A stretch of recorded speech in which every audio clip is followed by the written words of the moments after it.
Paman, paman,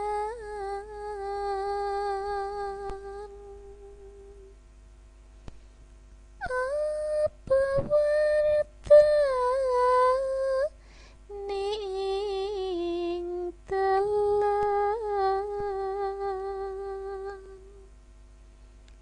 ing telan akeh wong mati.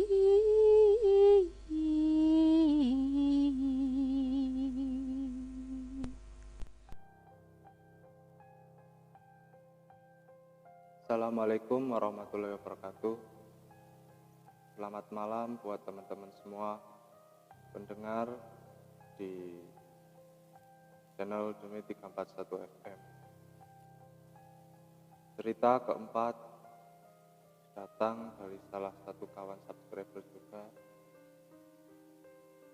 bernama Mas Agus.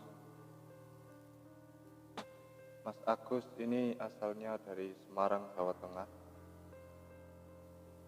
dan dia menceritakan pengalamannya ini waktu dia masih bekerja di Jawa Barat dan sering bolak-balik dari Jawa Barat ke Jawa Tengah atau ke rumahnya di Semarang.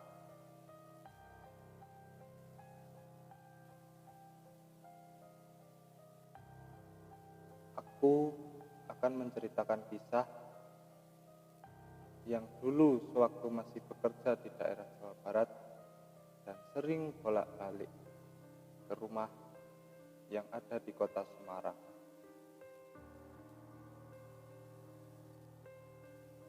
Sebelum masuk ke cerita, saya akan mengulas sedikit tentang Alas Roban, di mana ini nanti akan menjadi tempat di mana kisah horor ini dimulai.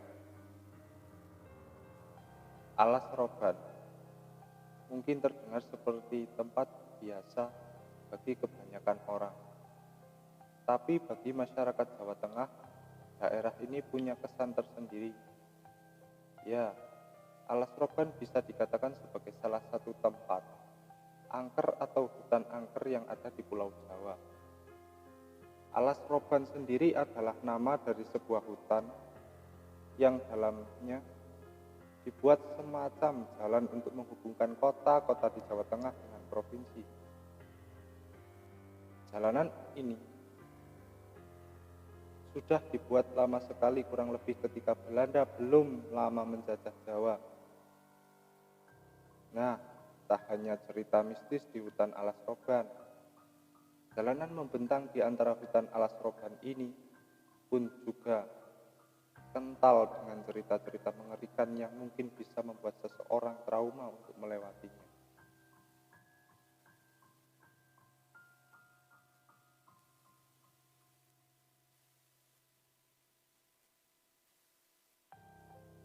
Nama saya adalah Agus.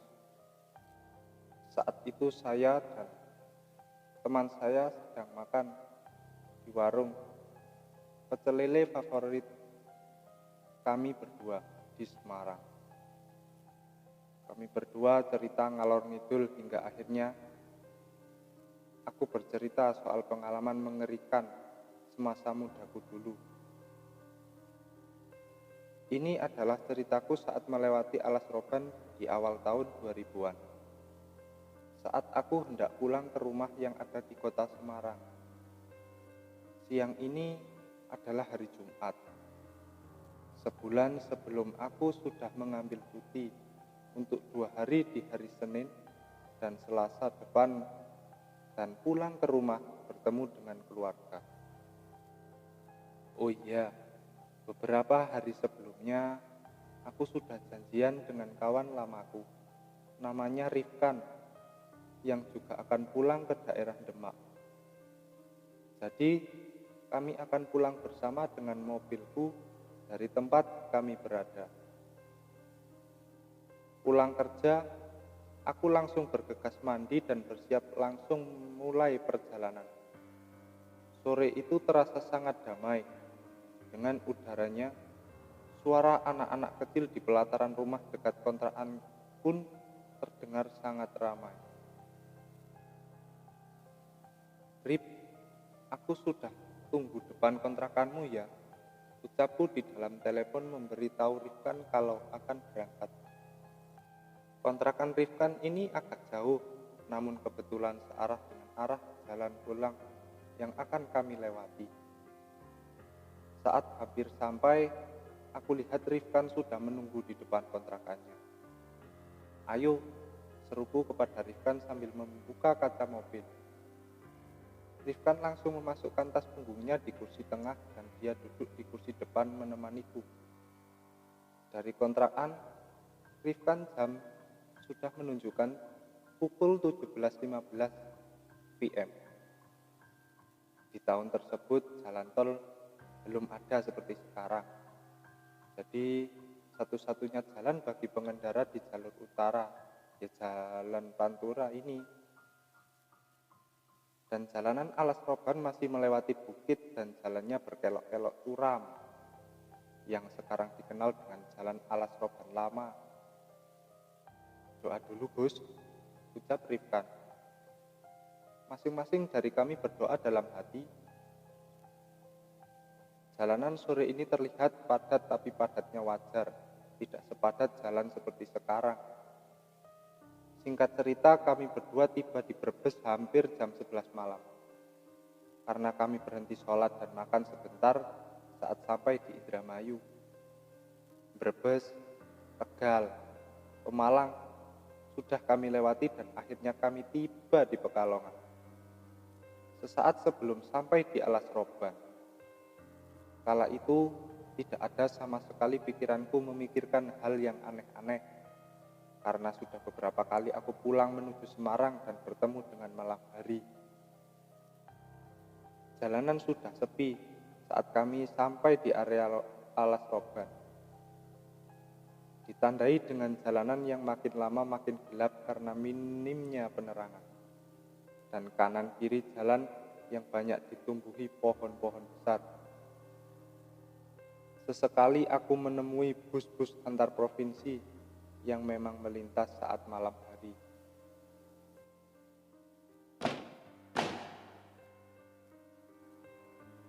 Tiba-tiba terdengar 2 kali, ada sesuatu yang jatuh di atas mobil.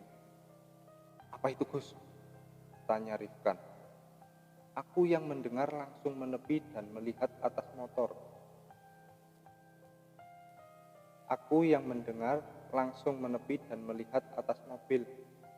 Dengan keadaan mobil yang masih menyala, aku dan Rifkan melihat bagian atas mobil. Tidak ada apa-apa, Rif, ucapku padanya. Tapi saat aku perhatikan lagi, ada bekas lecet sedikit di atas mobil.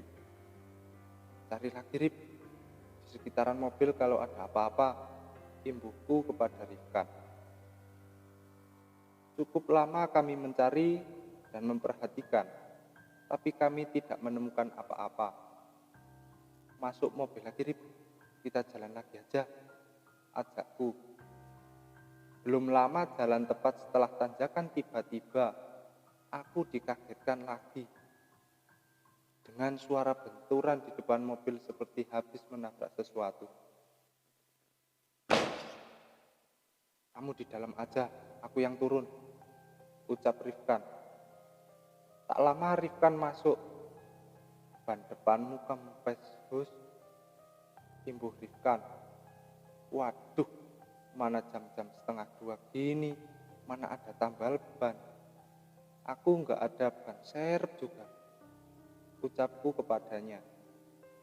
Aku dan Rifkan keluar dari mobil melihat keadaan. Jalanan benar-benar sepi dan gelap, dengan pepohonan tinggi di kanan kiri jalan.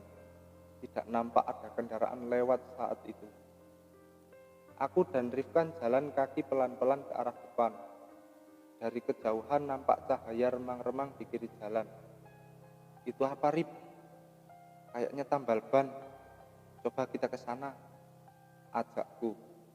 Kami berjalan dulu ke sana memastikan.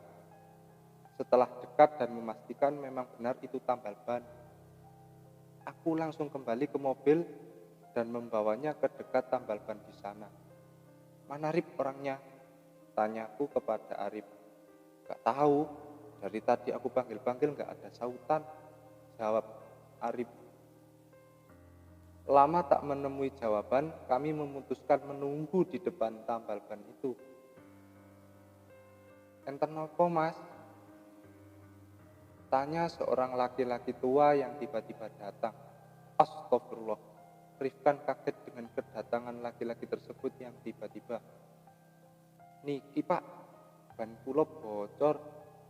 Ajeng nambat saged. Oh, saged. Monggo pinarak mriki mas. Kami berdua tidak menaruh curiga sejauh ini. Hingga akhirnya aku mencium bau menyan di sekitar tempat tambal ban ini. Kamu mencium baunya kan?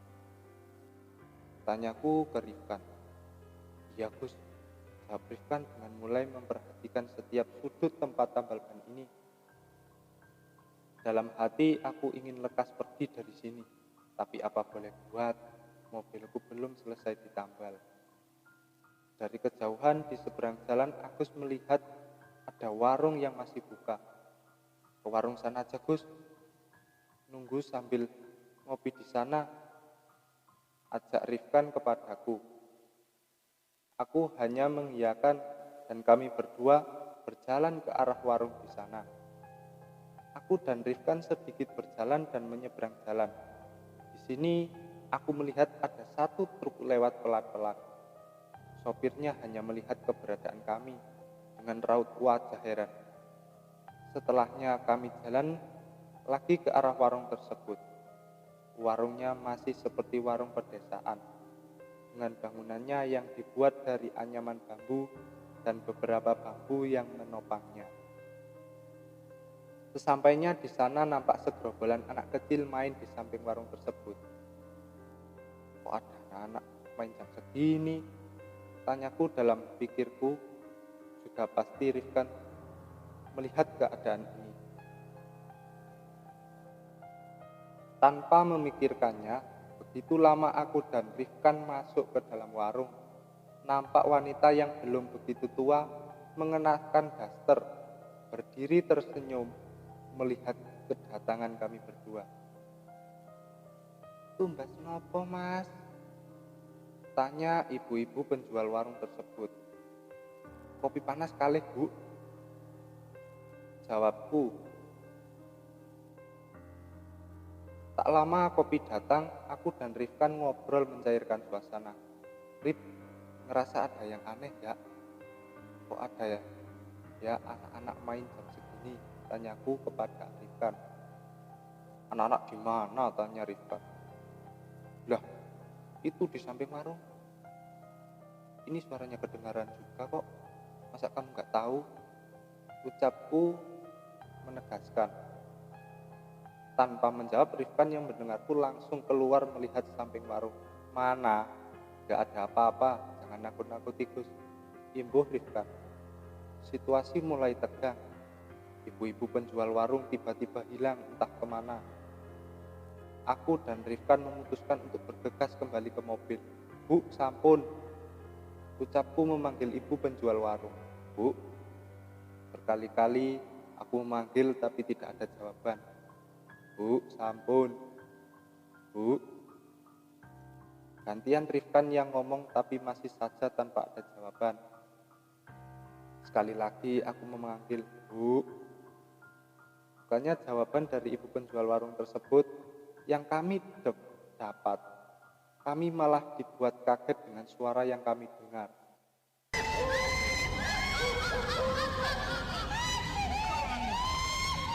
Terdengar seperti suara wanita tertawa, sangat keras dan melengking dari luar warung. Gus, Gus, Rifkan memanggilku. Aku hanya menatap Rifkan tanpa mengeluarkan kata-kata apapun. Nampaknya Rifkan paham. Aku pun juga menyadari suara tersebut. Kami berdua bergegas keluar warung mencari dari arah mana suara tersebut dan melihat ke arah belakang warung. Astagfirullahaladzim. Astagfirullah. Kami berdua istighfar sama-sama atas apa yang kami berdua lihat. Ternyata ada wanita berdiri tegak berjubah hitam sangat panjang di samping pohon di dekat warung tersebut. Matanya terbelalak putih dengan wajah pucat dan rambut panjangnya. Anak-anak kecil yang tadi aku lihat pun berlari menghampiri perempuan tersebut. Aku lihat anak-anak tersebut ada yang wajahnya hancur dengan banyak luka di badannya. Sangat jauh beda dengan saat awal aku melihatnya tadi.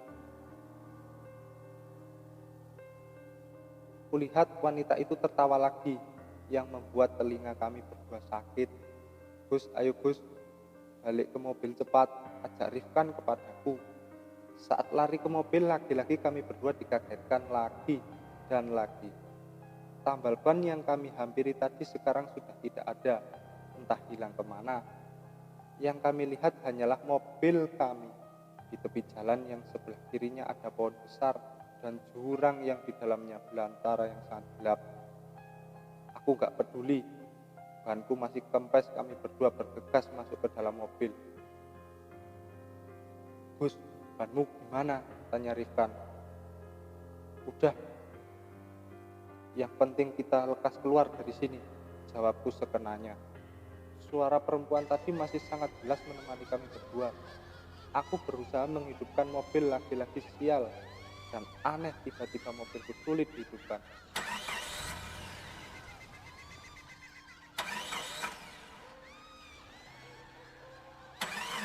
Kenapa Gus? Tanya Rifkan. Tiba-tiba susah dihidupkan mobilku, jawabku. Waduh, selawatin dulu Gus, imbuh Rifkan dengan wajah tegangnya, tapi berusaha berpikir tenang. Allahumma sholli ala Muhammad. Aku mengucapkan 3 kali, lalu aku memutar kunci lagi. Hidup Rif, ucapku. Mungkin ini keajaiban dari setelah untayan sholawat yang kubaca. Sehidupnya mobilku, aku bergegas menginjak gas dan cepat pergi dari tempat aneh ini. Namun nasib baik belum juga menghampiri kami. Belum lama jalan, tiba-tiba lagi-lagi ada sesuatu yang jatuh dari atas mobil. Udah gak usah digagas, lanjut aja, seru Rifkan. Ini jam berapa sih Gus? Aneh banget gak ada kendaraan lewat, tanya Rifka mengimbuhi. Aku melihat jam, 3 Rif, jawabku. Memang aneh kenapa tidak ada kendaraan sama sekali. Normalnya di jam segini masih ada kendaraan besar yang melintas walaupun tak banyak. Tapi pikiranku gak mau memikirkan itu. Aku hanya fokus agar cepat keluar dari alas roban ini. Gus, hati-hati, teriak Rifkan dibarengi denganku yang melihat wanita berjubah hitam yang kami temui tadi melintas tepat di depan mobil kami. Aku yang kaget spontan langsung banting setir dan menginjak rem mendadak.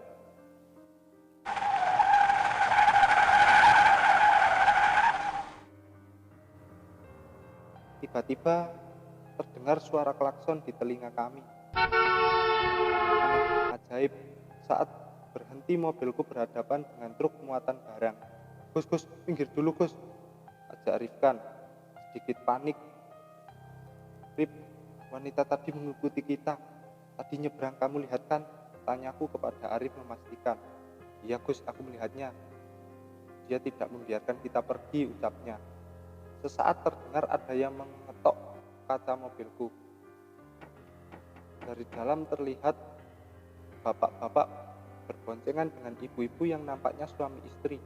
Aku buka kaca mobilku.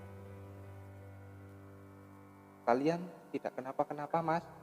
Tanya bapak tersebut ramah kepadaku. Enggak apa-apa Pak, kami terkejut barusan ada wanita nyebrang, jawabku. Walah, hati-hati Mas, di sini rawan. Ayo ikut bapak aja dari belakang, mampir ke rumah bapak setelah alas roban ini. Perkenalkan, nama saya Pak Rahmat, ini istri saya, ucap bapak-bapak tersebut. Singkat cerita, aku mengikuti Pak Rahmat dari belakang. Di setiap tikungan aku lihat Pak Rahmat tampak membunyikan klakson motornya. Kami tiba di rumah Pak Rahmat sesaat sebelum azan subuh berkumandang. Bu Rahmat tampak langsung ke belakang rumah dan kembali dengan nampan yang berisikan teh hangat 2 gelas. "Diminum dulu, Mas," ucap Bu Rahmat. "Allahu Akbar, Allahu Akbar." Azan subuh berkumandang. "Mas, ayo sholat subuh dulu." Pak Rahmat mengajak kami sholat berjamaah di masjid yang jaraknya tidak terlalu jauh dari rumahnya. Setelah sholat, kami kembali duduk di ruang tamu rumah Pak Rahmat. Perlahan Pak Rahmat tanya kepada kami, "Mas, sebenarnya mau kemana? Namanya siapa?" tanya Pak Rahmat. "Nama saya Agus, Pak, dan ini teman saya, Rifkan," jawabku. "Saya mau ke Semarang, perjalanan pulang dari perantauan." "Masnya tadi ada kejadian apa sampai hampir kecelakaan seperti tadi?" tanya Pak Rahmat lagi padaku. Aku menceritakan semua hal yang kami temui sejak ban mobilku bocor, warung, dan diikuti wanita berjubah hitam tadi. "Mas, di dalam alas roban itu tidak ada warung apa-apa, apalagi tambal ban. Di sana hanya ada hutan, Mas," jawab Pak Rahmat. "Tapi tadi kami menemui itu semua, Pak," imbuhku. "Benar, Mas, tapi Bapak sebagai warga yang tinggal tak jauh dari alas roban sangat hafal daerah sini. Tidak ada warung yang berdiri di sana," jawab Pak Rahmat meyakinkan kami. "Di sana memang sering ada kejadian semacam itu. Belum lama ada kecelakaan mobil. Satu keluarga meninggal di sana dan masih banyak lagi cerita pengendara yang diganggu sejak sudah lama," imbuh Pak Rahmat. Aku dan Rifkan hanya menelan ludah sambil menenggak teh hangat yang dibuatkan Bu Rahmat tadi, sembari menenangkan diri sendiri dari ketakutan. "Mending, Mas, sekarang istirahat dulu di sini. Nanti atau siang atau sore baru lanjut perjalanan," pungkas Pak Rahmat melihat keadaan kami. Kami saling melihat satu sama lain dan, "Gimana, Rip?" tanyaku kepada Arif. "Terserah kamu aja, Gus," jawabnya. "Ya udah, kita di sini dulu sampai siangan, nanti keadaan kita shock dan lelah seperti ini," ajakku dan Rifkan hanya menurut. Kami ditunjukkan ke kamar anaknya Pak Rahmat yang kosong karena sekarang kerja merantau di Jakarta. Kami tidur melepas lelah di sana. Siangnya kami bangun dan bersiap melanjutkan perjalanan yang sudah tidak jauh lagi. "Mas," panggil Pak Rahmat pada kami. "Mas, monggo makan dulu sebelum jalan," ajak Pak Rahmat. "Waduh, Bapak kok repot-repot begini," jawabku. Siang itu akhirnya kami makan bersama dengan Pak Rahmat dan Bu Rahmat. Beliau benar-benar baik kepada kami berdua. Sehabisnya kami pamit dan keluar menuju mobil. "Gus, ban mobilmu masih utuh begini, gak ada yang bocor," ucap Rifkan dengan nada keheranan. Aku langsung melihat ban mobilku dan ternyata benar, banku masih normal, tidak ada tanda-tanda rusak. Aku hanya geleng-geleng melihat keanehan yang ditunjukkan di depan mataku. "Pak Rahmat, kami berdua pamit. Terima kasih sudah menolong kami dan sudah baik kepada kami," ucapku sembari bersalaman dengan mereka. "Nggak apa-apa, Mas. Saya sama Ibu malah senang ada tamu di rumah kami. Soalnya kalau tidak ada tamu rumah kami sepi," jawab Pak Rahmat sambil bercanda. Aku yang mendengar jawaban Pak Rahmat malah ternyuh. Akankah saat tua nanti aku juga seperti ini? Pikirku saat setelah mendengar ucapan Pak Rahmat. Kami berdua melanjutkan perjalanan. Setibanya kami di Semarang, aku mengantarkan Rifkan ke halte bus yang akan mengantarkannya ke Demak, sebelum nantinya dia dijemput adiknya di sana. Setelahnya, aku pulang ke rumah dengan oleh-oleh pengalaman yang tidak akan terlupakan sampai kapanpun. Dan Pak Rahmat yang hingga sekarang kami anggap seperti keluarga. Kurang lebih seperti itu aja Mas ceritanya. Maaf kalau nggak serem.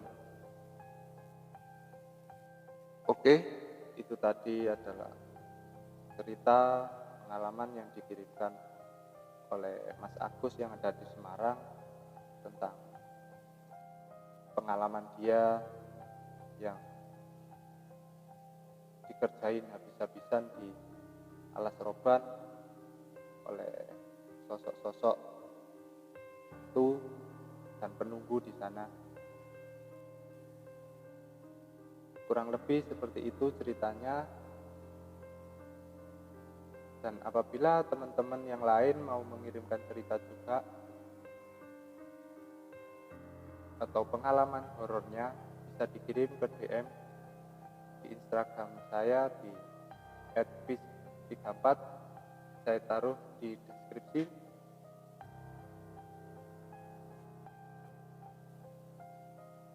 Terima kasih sudah mau mendengarkan cerita di Demit 341 FM. Terima kasih sudah menemani saya, Aryo Laras Putro. Malam seram.